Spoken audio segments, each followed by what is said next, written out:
चलिए बड़ी ही खुशी की बात हुआ कि सावन के पावन महीने में बड़ी श्रद्धालु भक्त लोग बाबा के नगरी में जाके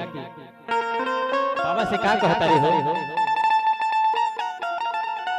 तो लोग इतनी वीडियो ही अच्छा लगी तो बबुआ लोग ने आशीर्वाद रो लोग दी कि बबुआ के आगे बढ़े को मौका मिलो कि ना छपर ना छानी सब कहे घरदानी ना कुर्ता न धोती सर बहे गंगा पानी पियला गाजा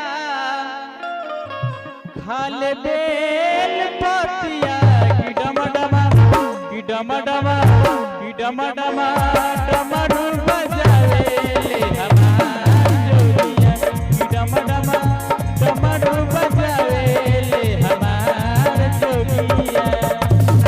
साथ पर ना छानी सब कहे घरदानी नाक ताना धोती सर बहे गंगा पानी पियलन गाजा पियलन गाजा हल बेल पतिया डमडमा डमरू बजावे हमार जोगिया डमडमा डमरू बजावे हमार जोगिया।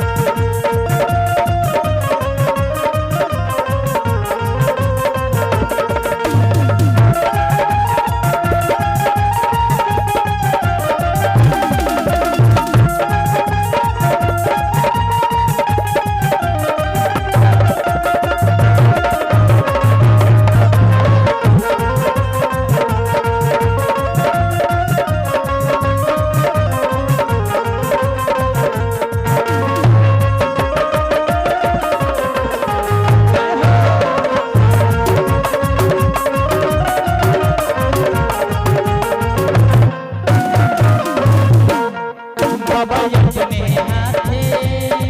खुद भस्मासुर बना